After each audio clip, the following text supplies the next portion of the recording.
Economía e inmigración, agenda en el Congreso.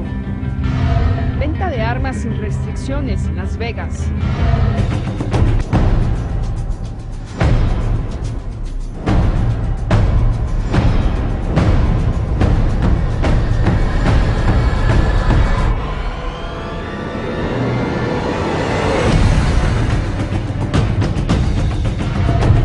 Bienvenidos a USA de Verdad desde la capital de Estados Unidos, un programa dedicado para explorar la realidad estadounidense desde varias perspectivas y realidades.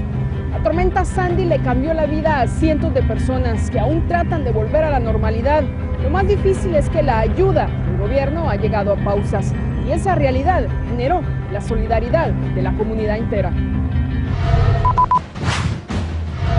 La comunidad de Rockaway queda en las afueras de la ciudad.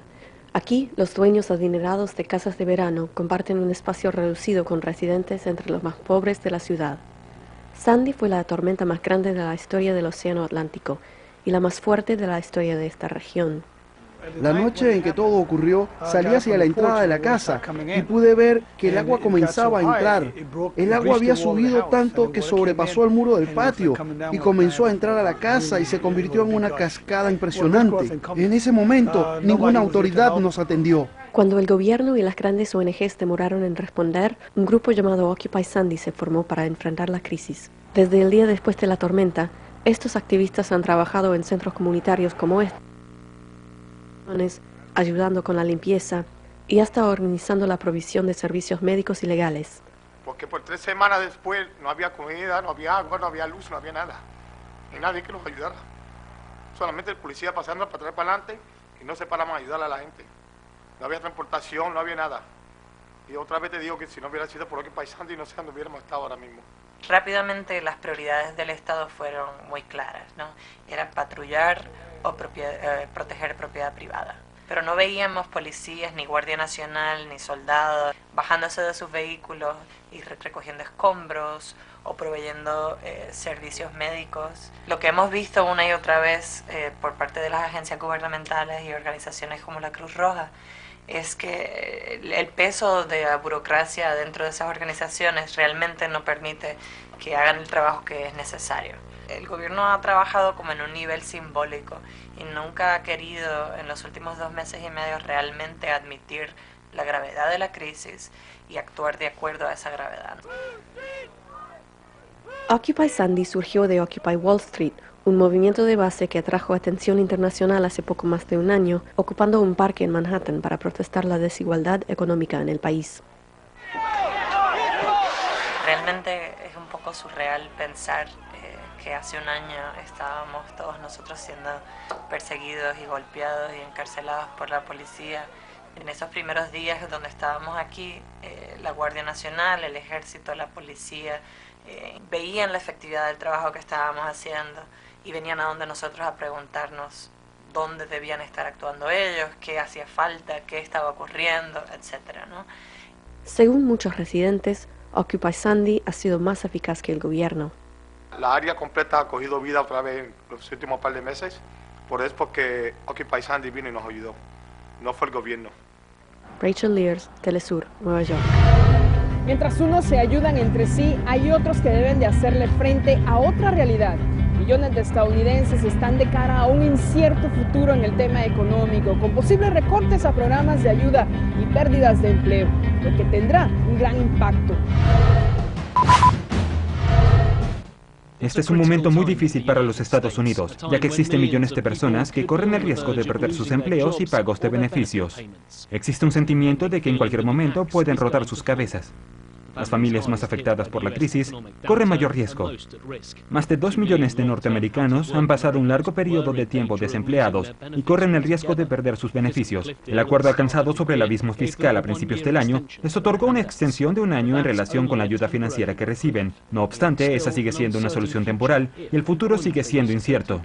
No creo que alguien sepa realmente si la economía va a mejorar a tal punto que en el lapso de un año todos podamos llegar a pensar que ya no es necesario abordar el tema. Pero si, por el contrario, existe un estancamiento en el crecimiento y las cosas realmente no mejoran, entonces nos veremos obligados a retomar el tema en el mes de diciembre. A principios de enero, los norteamericanos recibieron un salario menor, ya que finalizó la suspensión a los impuestos a los salarios. Así, $, al año. La incertidumbre mayor es la gran amenaza de la finalización del plazo para reducir el gasto federal y qué va a ocurrir con los programas sociales como la Seguridad Social y Medicare.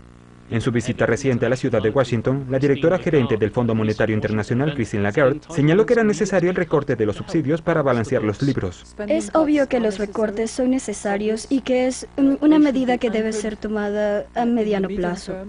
Estos recortes deben ser lo suficientemente sólidos para lograr deshacerse de la incertidumbre que gira en torno a ellos. Además, los subsidios se van a ver afectados por los recortes. Todo parece indicar que millones de familias se van a ver afectadas por los inminentes recortes. Es cierto que existe un impacto humano. Esto es como si tomaran una hacha para cortar carne y rebanaran una gran tajada. Creo que se trata de un 7% adicional del gasto de defensa y de un 5% del gasto nacional. No se están tomando prioridades.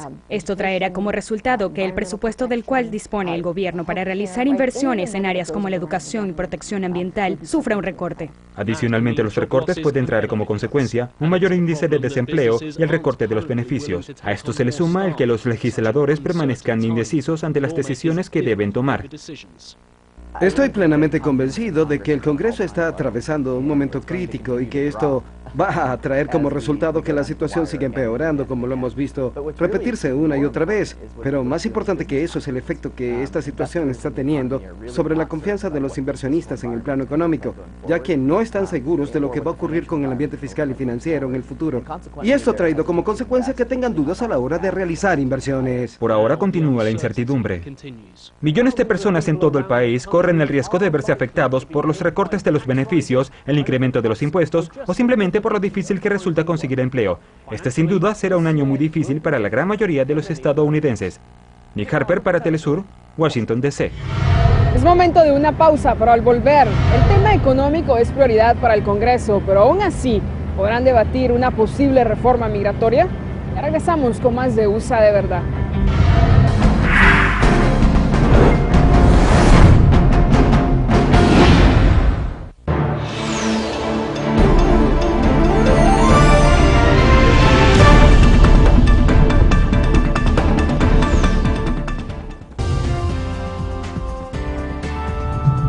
En Telesur construimos espacios para la comunicación basados en la igualdad y la inclusión, garantizando el acceso a la información veraz como un principio fundamental. Solidaridad, respeto y compromiso social.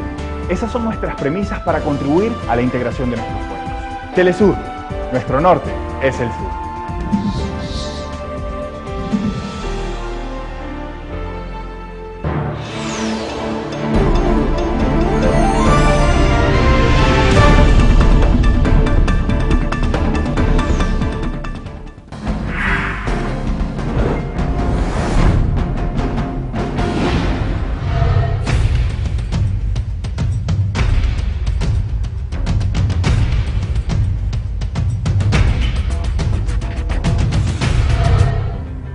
Política complicada en el Congreso. Aún se discute el aumento del techo de la deuda y los recortes sociales, pero al mismo tiempo hay millones de latinos esperando ansiosos porque surja un debate sobre el tema de la reforma migratoria.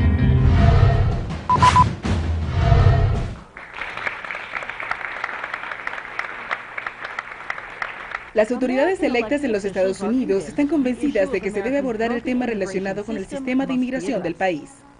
Este es nuestro reto político y el 2013 es nuestro año.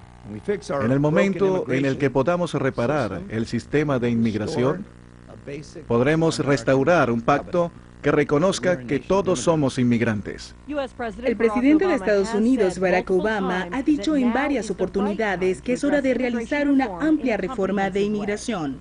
Es necesario aprovechar este momento y tengo grandes ideas para introducir un proyecto de ley que pueda darle inicio a ese proceso una vez que haya asumido el poder. El presidente sabe que necesita contar con la cooperación del Congreso para promulgar cualquier ley relacionada con la reforma de inmigración. Sin embargo, los legisladores se han resistido a las propuestas mucho antes de que un proyecto de ley haya sido presentado. Tal es el caso del programa de amnistía propuesto para los inmigrantes que viven en el país sin un estatus legal. Este programa de amnistía podría brindarle la oportunidad a millones de inmigrantes ilegales no calificados de contar con un estatus legal y hasta tener privilegios para votar en las elecciones. Debido a la falta de detalles, transparencia y atención a la prevención de fraudes en las instituciones, esto no es así. Hay quienes piensan que Estados Unidos ya cuenta con leyes de inmigración adecuadas, que solo necesita hacerlas cumplir. No podemos presumir de que son ideas nuevas o que ya sabíamos lo que iba a ocurrir. Simplemente no hemos tenido la voluntad política para implementar este tipo de programas, que estamos seguros que van a funcionar. Existen muchas evidencias a nivel federal, estatal y local de que sí funcionan. El Congreso tiene una gran agenda por delante en la que debe abordar temas como la deuda, el gasto federal y el control de armas, entre otros. En mi opinión, existen muchos otros asuntos que están debilitando al Congreso. El tema de la inmigración sin duda va a formar parte de las discusiones y los legisladores van a hacer un gran esfuerzo. Sin embargo, por ahora no puedo imaginar cuál será el resultado final de todo esto. En verdad, será difícil predecir todo esto. Washington debería ser capaz de hacer dos cosas al mismo tiempo.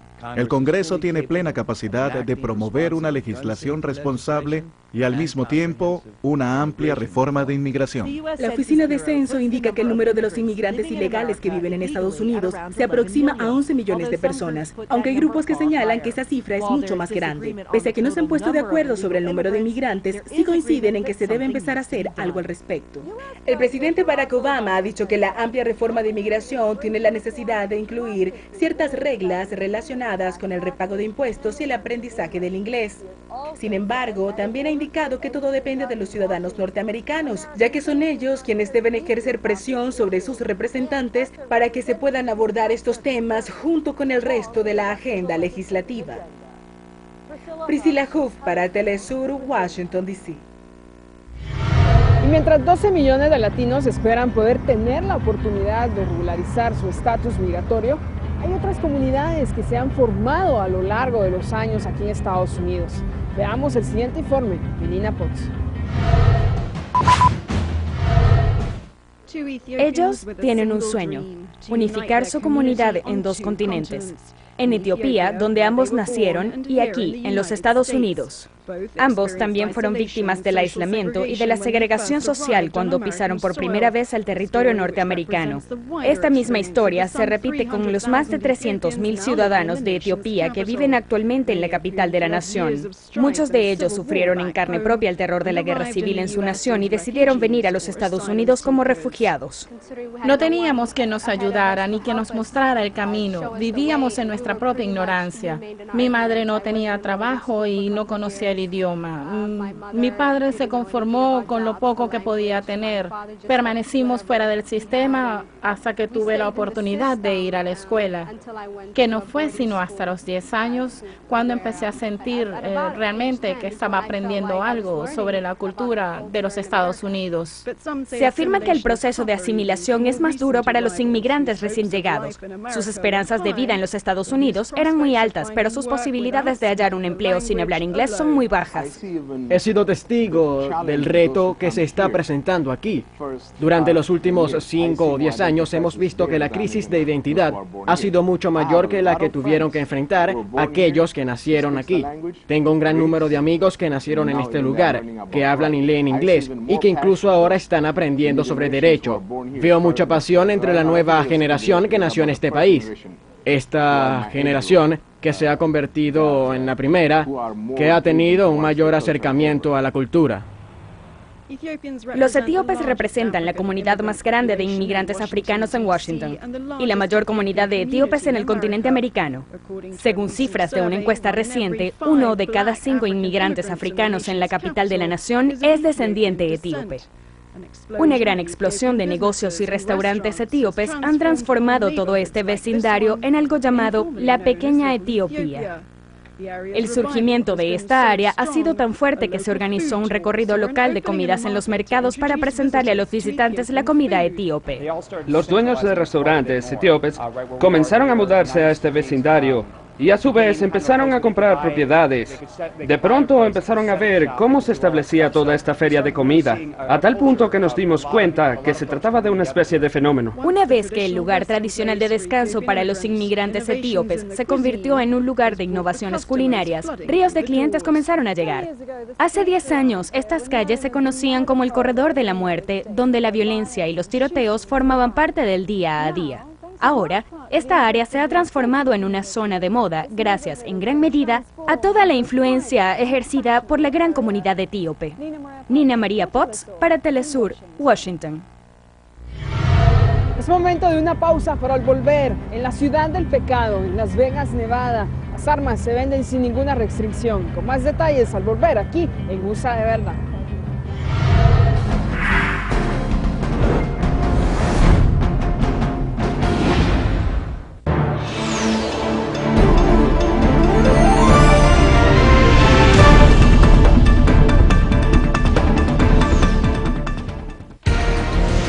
Ecuador se prepara para vivir un episodio crucial de su historia democrática. Siga junto con nosotros la más completa cobertura del proceso electoral. Telesur, nuestro norte es el sur.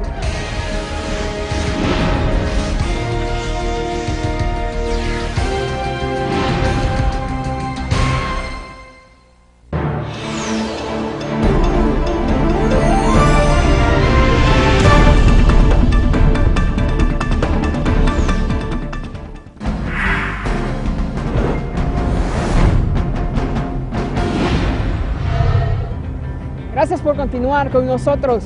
En la toma de posesión para su segundo mandato, el presidente Barack Obama dejó entrever que no es partidario de los conflictos bélicos. ¿Será esto cierto? El periodista Reinaldo Taladrid con su análisis desde La Habana.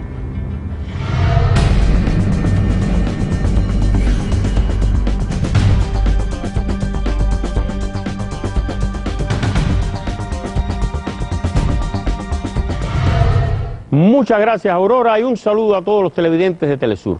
El pasado 21 de enero, en su discurso durante la ceremonia de toma de posesión, el presidente Obama dijo una frase que por lo menos a mí, y así lo dije en la cobertura especial que hizo Telesur, me llamó mucho la atención. Dijo Obama, y lo cito: Estados Unidos tiene que resolver de manera pacífica sus diferencias con otras naciones. Más allá de que sea una promesa que se pueda cumplir o no, o que quede en la larga lista de frases retóricas de discurso, hoy yo quiero compartir con ustedes un ejemplo de cómo Estados Unidos considera que es, o sea, lo que se considera de manera imperial, que es resolver de manera pacífica sus diferencias con otro gobierno u otro país. Esta frase tiene que ver con lo que fue la Unión Soviética, país que desapareció como consecuencia de los errores de todo tipo, políticos, económicos, sociales y militares, que cometió la dirección de aquella extinta nación. Pues bien, lo que les voy a leer hoy tiene que ver con eso. La frase está tomada de un libro publicado en el año 1963 y verán al final quién la escribió. Así que voy a compartir la frase ya con ustedes y dice así, lo cito: sembrando el caos en la Unión Soviética, sustituiremos sus valores sin que sea percibido por otros falsos y les obligaremos a creer en ellos. Encontraremos a nuestros aliados y correligionarios en la propia Rusia. De la literatura y el arte, por ejemplo, haremos desaparecer su carga social. Literatura, cine, teatro deberán reflejar y enaltecer los más bajos sentimientos humanos. Apoyaremos y encumbraremos por todos los medios a los denominados artistas, que comenzarán a sembrar e inculcar en la conciencia humana el culto del sexo, de la violencia, el sadismo, la traición. En la dirección del Estado crearemos el caos y la confusión. De una manera imperceptible, pero activa y constante, propiciaremos el despotismo de los funcionarios, el soborno, la corrupción, la falta de principios. La honradez y la honestidad serán ridiculizadas, innecesarias y convertidas en un vestigio del pasado. Solo unos pocos acertarán a sospechar e incluso comprender lo que realmente sucede. Pero a esa gente la situaremos en una posición de indefensión, ridiculizándolos, encontrando la manera de calumniarles, desacreditarles y señalarles como desechos de la sociedad. Haremos parecer chabacanos los fundamentos de la moralidad, destruyéndolos. Nuestra principal apuesta será la juventud. La corromperemos, la desmoralizaremos. ¿Y saben quién escribió esto? Aquí lo están viendo en pantalla con foto incluida. Nada más y nada menos que tomado del libro El arte de la inteligencia de Alan W. Dulles, quien fue fundador y luego director de la CIA. Esto lo escribió en 1963 un director de la CIA. Ahí tiene un ejemplo. Se llama esto resolver un conflicto de manera pacífica. ¿Cuántos miles de millones se usaron del fondo público, dinero de los contribuyentes norteamericanos para hacer eso en la Unión Soviética? Lo siguen haciendo hoy contra otros gobiernos que no les gusta al imperio, porque eso es la otra cosa, que es un diferendo. ¿Es que a Estados Unidos no le gusta o es que los dos tienen problemas? Bueno, la pregunta es válida. ¿A cuántos gobiernos hoy le están haciendo esto mismo? ¿Siguen aplicando estos métodos? ¿Usted cree que esto es pacífico? ¿Qué consecuencias trae hacer eso hacia adentro de cualquier sociedad, empleando miles de millones de dólares para eso? ¿Ha pensado las consecuencias de todo tipo? ¿Qué pasó en la Unión Soviética? Se acabó de la noche a la mañana el comunismo que ellos mismos calificaron como maligno. ¿Y qué vino? El capitalismo más salvaje. ¿Y qué pasó con el tiempo? Que siguieron apuntándole los mismos cohetes, le acercaron los radares, le siguieron acusando ahora a Rusia, ya no a la Unión Soviética comunista, de violaciones de derechos humanos, de todo tipo de cosas, de lo mismo que acusaban a la URSS. Y entonces, ¿cuál era el problema? ¿Era el maligno comunismo o era que no exista nadie que pueda retar el poder unipolar de Estados Unidos en este mundo? Son lecciones y sobre todo la pregunta, si hoy el gobierno de Estados Unidos está aplicando estos métodos contra otros gobiernos. Solo los veo con una cifra que vamos a ver en pantalla. Hoy se gasta por el gobierno de Estados Unidos y su comunidad de inteligencia la cifra, y la comparto con ustedes, de entre 44.000 y 48.000 millones de dólares en lo que llaman inteligencia. ¿Es parte de estos 44.000 o 48.000 millones de dólares lo que se usa para financiar este tipo de actividad? ¿Qué creen ustedes? ¿Es esto pacífico? ¿Es ético? Bueno, aquí lo dejo con los hechos. Sería bueno leer, profundizar, para, como cada semana les pido, que al final saque usted sus propias conclusiones. En Estados Unidos hay más tiendas de venta de armas que restaurantes de comida rápida, pero en las exposiciones o shows de armas se encuentra de todo, hasta aquellas armas de asalto, de uso militar y que están prohibidas para su tipo en uso de civiles. Veamos. Los organizadores de esta exposición de armas en Las Vegas afirman que en tan solo 2 días más de 10.000 personas han asistido al evento. Este es un lugar donde las personas vienen a comprar, vender, negociar, comprar municiones y accesorios. Es como tener 100 tiendas de armas reunidas. El productor del show, Claude Hall, afirma que las personas están muy interesadas en las armas que algunos políticos desean prohibir. No se le puede negar a las personas el derecho de comprar armas, por lo menos en los Estados Unidos no se les puede decir eso. Si se le dice a las personas que no pueden comprar armas, eso es lo primero que harán. Cuando Hall hace referencia a las personas que no tienen negocios, se refiere a las personas que tienen poco o ningún tipo de entrenamiento. Una de las armas más llamativas es el rifle AR-15. Este fue el mismo modelo de rifle que utilizó el autor de la masacre de la escuela primaria de Newton. La razón principal por la que se ha convertido en un arma tan popular es porque las personas están preocupadas de que pueda ser prohibida legalmente, lo que ha incrementado su precio. El precio actual del rifle AR-15 es de $1.895, lo que es casi el doble de su precio original. Del mismo modo, el precio de otras armas semiautomáticas también se ha incrementado. Este rifle que tengo acá en su versión básica era vendido anteriormente en unos $1.800. Actualmente lo vendo en unos $2.500. Además, es posible encontrar publicaciones de este artículo por unos $3.000. Es producto de la prohibición. Jim Danaher afirma que a menudo sus rifles son utilizados en actividades deportivas. Algunos me preguntan, bueno, ¿para qué necesitas un rifle de asalto? Yo les respondo, en verdad no lo necesito. Presté servicio en el ejército por 46 años y me gusta dispararlas. Él afirma que la prohibición de este tipo de armas no va a prevenir que las personas que estén decididas a matar a alguien lo hagan. Recientemente una mujer condujo su auto sobre la acera y atropelló a un grupo de personas. Mi pregunta es, ¿acaso debemos prohibir los autos? Entre las propuestas del presidente se encuentra la posibilidad de limitar la cantidad de municiones por cargador a 10 balas.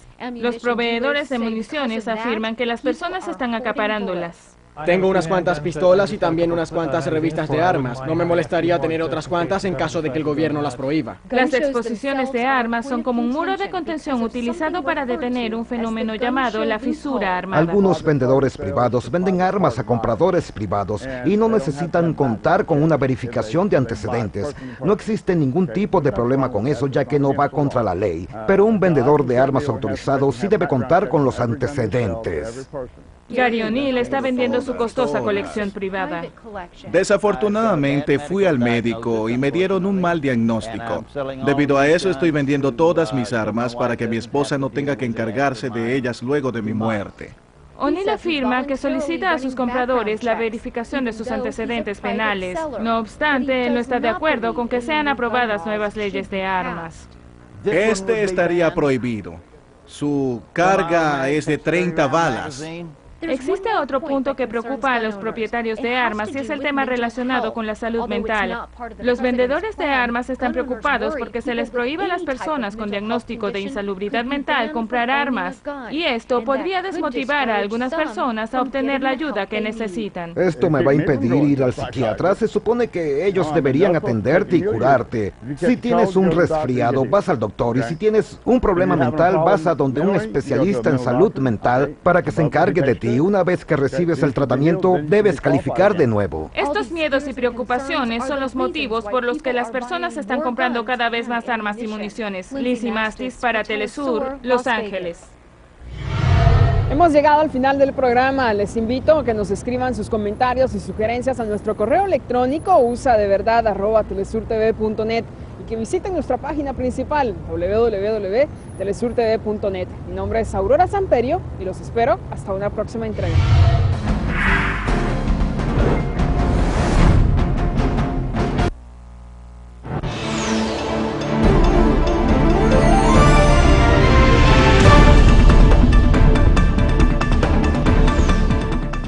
Esta semana, Telesur le ofrece una programación dedicada a la información y el análisis sobre el proceso electoral ecuatoriano. Lunes, Ecuador decide. Abraham Istillarte, junto al más destacado grupo de invitados, le brinda el análisis más completo del escenario preelectoral en esta nación. Seriado Ecuador Adentro. Telesur Noticias presenta 5 entregas periodísticas que dan cuenta de las condiciones políticas, económicas y sociales de Ecuador en la actualidad. Impacto económico. El análisis de las políticas económicas implementadas por el gobierno ecuatoriano y cómo éstas han cambiado la vida de los ciudadanos. Miércoles, reportajes Telesur, medios y elecciones. Un trabajo periodístico que refleja el comportamiento de los medios de comunicación de Ecuador, partiendo de sus intereses económicos y políticos hasta su accionar en la actual campaña electoral. Jueves, Entre Fronteras. Los temas de migración y políticas de repatriación en Ecuador serán cubiertos en esta entrega especial. Sábado, documentales Telesur, Ecuador, Selva versus Globalización. Un documental sobre la lucha de Ecuador por proteger la Amazonía ante los intentos de explotación por parte de empresas petroleras extranjeras. Domingo, Ecuador decide. Durante todo el día la cobertura más completa de la jornada electoral de la mano de nuestro equipo periodístico. Toda una semana de programación especial en el marco del proceso electoral ecuatoriano. Solo por Telesur, la señal informativa de América Latina.